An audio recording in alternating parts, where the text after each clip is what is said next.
وہی ہے پہلے طاغوت کا انکار کرو پھر اللہ پر ایمان لاؤ، تب ایمان معتبر ہے۔ طاغوت کسے کہتے ہیں؟ طغا سے بنا ہے، طغا طغیانی، دریا اپنے حدود کے اندر بہ رہا ہے لیکن اب یہ کہ اس کی پانی ادھر چھلک گیا ہے، اپنے حدود سے کناروں سے نکل گیا، اسے کیا کہتے ہیں؟ طغیانی، طغیانی آئی ہوئی ہے، طغیانی۔ تو انسان کا اور جنوں کا مقام کیا ہے؟ وما خلقت الجن والانس الا لیعبدون، میں نے نہیں پیدا کیا جنوں اور انسانوں کو مگر اس لیے کہ میری بندگی کریں۔ جو حد بندگی سے تجاوز کرے گا وہ طاغوت ہے۔ لا اکراہ فی الدین قد تبین الرشد من الغی، سعادت اور رشد اور ہدایت کا راستہ بالکل واضح ہو چکا ہے کج راستوں سے۔ غی ہے جسے غوا بنا ہے، غوا گمراہ ہو جانا، اغوا کا لفظ بنتا ہے گمراہ کر دینا کسی کو، تو یہ غی ٹیڑھ کجی صحیح راستے سے ہٹ جانا۔ قد تبین الرشد من الغی، اچھا اس کی وجہ کیا ہے؟ یہ دعویٰ کیوں ہو رہا ہے کہ ذہن میں رکھیے یہ ہے سورہ بقرہ، یہ نازل ہوئی ہے مدنی دور میں، 2/3 قرآن جو ہے وہ ہے مکی جو نازل ہو چکا ہے۔ گویا کہ قرآن مجید کی ان صورتوں نے بالکل دودھ کا دودھ پانی کا پانی جدا کر دیا، حق اور باطل میں اب کوئی اشتباہ نہیں رہا، کسی نیک نیت انسان کے لیے تو کوئی اشتباہ نہیں ہے، حق علیحدہ باطل علیحدہ، لیحق الحق ویبطل الباطل، تاکہ حق کا حق ہونا ثابت ہو جائے، باطل کا باطل ہونا ثابت ہو جائے، اور یہ ہو چکا ہے۔ قد تبین الرشد من الغی، ہدایت کا راستہ واضح اور ممیز ہو چکا ہے کجی اور گمراہی کے راستے سے۔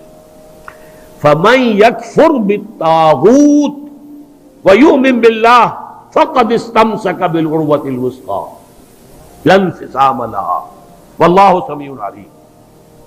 تو جو شخص بھی طاغوت کا کفر کرے گا، انکار کرے گا، طاغوت کے خلاف بغاوت کرے گا اور ایمان لائے گا اللہ پر، یہ اہم ترین مقام ہے اس اعتبار سے کہ جیسے میں نے اس سے پہلے بھی دیکھا لا الہ الا ہو، لا الہ پہلے ہے، الا ہو بعد میں آتا ہے، نفی اس بات، اسی لیے بعض جو ہمارے سلسلے تصوف کے ہیں اس میں جو ذکر ہوتا ہے لا الہ الا اللہ، اسے نفی اس بات کا ذکر کہتے ہیں، لا الہ الا اللہ، الا پر وہ ضرب لگاتے ہیں قلب کے اوپر، جس سے ایک خاص قسم کی کیفیت پیدا ہوتی ہے، ایک نفسیاتی کیفیت حاصل ہوتی ہے۔ تو پہلے نفی ہے پھر اس بات، وہی ہے پہلے طاغوت کا انکار کرو پھر اللہ پر ایمان لاؤ، تب ایمان معتبر ہے۔ طاغوت کسے کہتے ہیں؟ طغا سے بنا ہے، طغا طغیانی، دریا اپنے حدود کے اندر بہ رہا ہے لیکن اب یہ کہ اس کی پانی ادھر چھلک گیا ہے، اپنے حدود سے کناروں سے نکل گیا، اسے کیا کہتے ہیں؟ طغیانی، طغیانی آئی ہوئی ہے، طغیانی۔ تو انسان کا اور جنوں کا مقام کیا ہے؟ وما خلقت الجن والانس الا لیعبدون، میں نے نہیں پیدا کیا جنوں اور انسانوں کو مگر اس لیے کہ میری بندگی کریں۔ جو حد بندگی سے تجاوز کرے گا وہ طاغوت ہے، چاہے وہ ایک فرد ہو، کوئی ادارہ ہو، کوئی ریاست ہو۔ میں نے یہ 3 چیزیں گن دی ہیں۔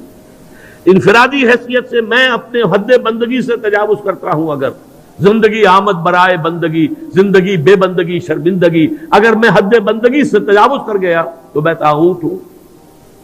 کوئی ادارہ آپ نے بنایا ایسا جس میں لمیٹیشن نہیں ہے اللہ کے احکام کی، بلکہ اس کے اندر آپ نے اپنی اتھارٹی جو ہے وہ بڑی مطلق رکھی ہوئی ہے، طاغوت ہے۔ ریاست آپ نے قائم کی، حاکمیت عوام کے لیے یا حاکمیت کسی ایک خاندان کے لیے، وہی طاغوت ہے۔ اس کی نفی، اس کا انکار، اس کے خلاف بغاوت کر کے ایمان لاؤ گے تو ایمان معتبر ہے۔ اور اگر طاغوت سے دوستی بھی چل رہی ہے، طاغوت کی چاکری بھی ہو رہی ہے، طاغوت کے ساتھ تعاون، حال یہ ہے کہ حضور فرماتے ہیں من مشى مع فاسق ليقويه فقد اعان على هدم الاسلام، جو شخص کسی فاسق و فاجر انسان کے ساتھ چلے اسے تقویت پہنچانے کے لیے، اس نے اسلام کی عمارت کو جڑوں سے کھودنے میں مدد کی، منہدم کرنے میں مدد کی۔ من مشا صرف چلنا، آپ کسی کے ساتھ چلتے ہیں تاکہ تقویت اسے ہو جائے، لوگوں کو معلوم یہ بھی ان کے ساتھ ہے۔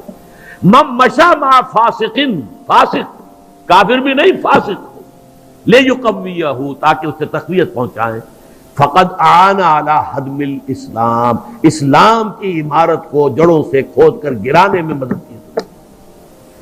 ایک اور حدیث میں آیا اذا مدح الفاسق، جب کسی فاسق کی مدح کی جاتی ہے، غضب اللہ تعالی واہتز لہ العرش، اللہ تعالیٰ انتہائی غضبناک ہوتے ہیں اس درجے کہ عرش کانپنے لگتا ہے، تھرا اٹھتا ہے عرش، اتنا غضب آتا ہے اللہ تعالیٰ کہ ایک شخص میرا باغی ہے، میرا فاسق ہے، فاجر ہے، اور اس کی مدح کی جا رہی ہے۔ اب اس کی روشنی میں آپ اپنے طرز عمل کا جائزہ لیجیے، لگے ہوئے ہم اسی نظام کی چاکری میں، اسی نظام کو تقویت پہنچانے میں۔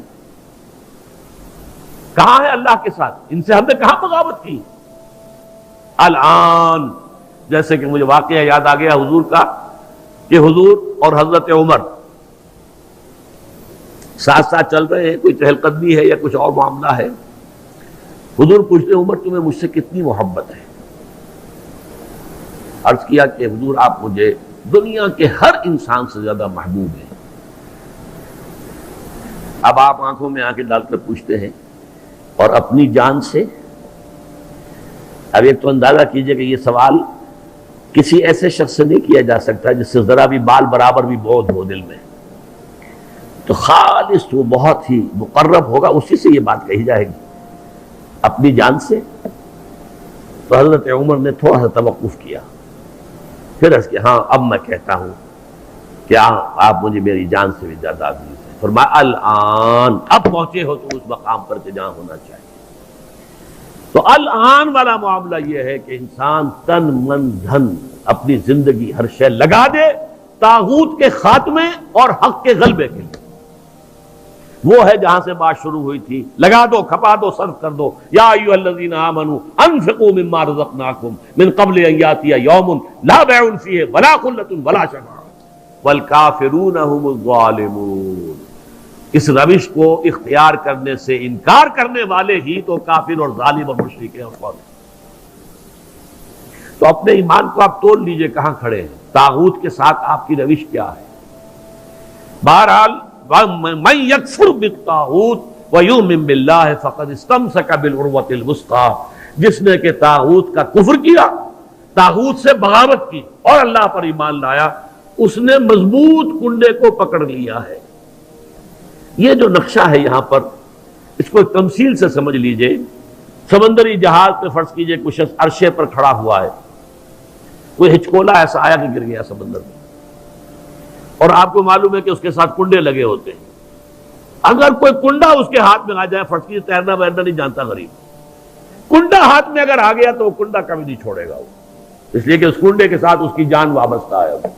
بلکہ میں کہا کرتا ہوں کہ اگر کوئی شارک مچھلی آ کر اس کی ٹانگ کاٹ کے لے جائے تو وہ کہے گا جائے، لیکن یہ کہ میں اس کنڈے کو نہیں چھوڑوں گا، اس لیے کہ یہ کنڈا ہے کہ جس کے ساتھ میری اب جان وابستہ ہے۔ اسی طریقے سے گویا کہ انسان اپنی حفاظت اور تحفظ کے لیے وَمَن يَكْفُرْ بِالطَّاغُوتِ وَيُؤْمِن بِاللَّهِ فَقَدِ اسْتَمْسَكَ بِالْعُرْوَةِ الْوُثْقَىٰ، اس کا ہاتھ اس مضبوط کنڈے پر آ گیا کہ جس کے بعد اب اس کی گمراہی نہیں ہے۔ لَا انفصام لَهَا، جیسے کنڈا مضبوط ہے، وہ اپنی جگہ سے نکلنے والا نہیں ہے، وہ ہٹنے والا نہیں ہے، جگہ چھوڑنے والا نہیں ہے، ٹوٹنے والا نہیں ہے۔ لَا انفصام لَهَا، ایسا کنڈا اس پر اس کا ہاتھ آ گیا ہے۔ واللہ سمیع علیم، اللہ تعالیٰ سب کچھ سننے والا، سب کچھ جاننے والا ہے۔ یہ سمیع علیم تنوین کے ساتھ یہ صفات ہے۔ السمیع ہوتا تو اللہ کا نام ہو جاتا، العلیم ہوتا تو اللہ کا نام ہو جاتا۔ اللہ ولی الذین آمنوا یخرجہم من الظلمات الی النور۔ دیکھیے ترک موالات کی میں نے بات کی تھی نا، اب یہاں ولایت آ گئی۔ اللہ ولی ہے، پشت پناہ ہے، مددگار ہے، محافظ ہے، حمایتی ہے اہل ایمان کا۔ یعنی یہ جو کشاکش ہوگی اب حق و باطل کے مابین، طاغوت کے خلاف تمہیں جہاد کرنا ہے، کفر کرنا ہے، احقاق حق ابطال باطل کی جدوجہد کرنی ہے، تو تمہیں کسی کا سہارا درکار ہے، اللہ کا سہارا، اللہ کی مدد۔ جیسے حضور سے بھی کہا گیا وَاصْبِرْ وَمَا صَبْرُكَ إِلَّا بِاللَّهِ، اے نبی صبر کیجئے اور آپ کا صبر تو اللہ ہی کے سہارے پر قائم ہے۔ قوت تو آپ کو اللہ سے ملتی ہے. مسلمانوں سے کہا گیا وَاسْتَعِينُوا بِالصَّبْرِ وَالصَّلَاةِ، مدد حاصل کرو صبر سے بھی اور نماز سے بھی.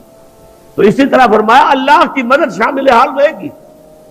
اللہ ولی الذین آمنوا، اللہ ولی ہے اہل ایمان کا. اور یہ رشتہ جو ہے موالات باہمی یا جسے ولایت باہمی کہتے ہیں. یہاں بھی ذرا سمجھ لیجئے، دو لفظ ہیں ہمارے ہاں، لوگ اس کو ایک دوسرے میں کنفیوز کر دیتے ہیں. ایک ولایت ہے، ولایت واو کے زبر کے ساتھ، یہ والی سے بنا ہے، والی، والی دمشق یعنی حاکم دمشق. تو ولایت کہتے ہیں حکومت کو، اور ولی سے بنا ولایت، ولایت باہمی. جیسے اللہ یہاں دوست ہے اہل ایمان کا، اہل ایمان دوست ہیں اللہ کے. الا ان اولیاء اللہ لا خوف علیہم ولا هم يحزنون الذین آمنوا وكانوا يتقون لهم البشرى فی الحیات الدنیا والآخرہ. آگاہ ہو جاؤ کہ اللہ کے دوست جو ہیں یعنی اہل ایمان، ان کے لیے نہ خوف ہے اور نہ کوئی حزن ہے. اور یہ کون ہے؟ یہ ولی کوئی علیحدہ نوع نہیں ہے، کوئی سپیشیز علیحدہ نہیں، انسانوں ہی میں سے ہوتے ہیں. ان کے سروں پر کوئی سینگ نہیں ہوتے، عام انسان ہوتے ہیں. البتہ کیا؟ الذین آمنوا وکانوا یتقون، ایمان اور تقوی، ایمان لائے اور ایمان حقیقی، اور تقوی ہے انہیں پش کر رہا ہے. ثم اتقوا وآمنوا ثم اتقوا واحسنوا واللہ یحب المحسنین. یہ ایمان اور تقوی ہے تو وہی اللہ کا ولی ہے. الا ان اولیاء اللہ لا خوف علیہم ولا هم يحزنون الذین آمنوا وكانوا يتقون لهم البشرى فی الحیات الدنیا والآخرہ. ان کے لیے تو بشارتیں ہی بشارتیں ہیں دنیا کی زندگی میں بھی اور آخرت میں بھی. تو وہ ہے ولایت، اللہ کے بندے اللہ کے ولی ہے صاحب ایمان. یہاں اللہ ولی ہے اہل ایمان. جو بھی وہ طاغوت کے خلاف جد و جہد کریں گے، کشاکش کریں گے، محنت کریں گے، انفاق جان و مال کریں گے، انفاق مال اور بذل نفس کریں گے، وقت خرچ کریں گے، اپنی قوتیں لگائیں گے، جان و مال کے اوپر خطرات مول لیں گے، اپنی اولاد کو انویسٹ کریں گے، تو اللہ تعالیٰ ان کی مدد کرے گا، پشت پناہ ہوگا قدم قدم پر. اللہ ولی الذین آمنوا یخرجہم من الظلمات الی النور، اور وہ انہیں نکالتا رہتا ہے اندھیروں سے روشنی کی طرف.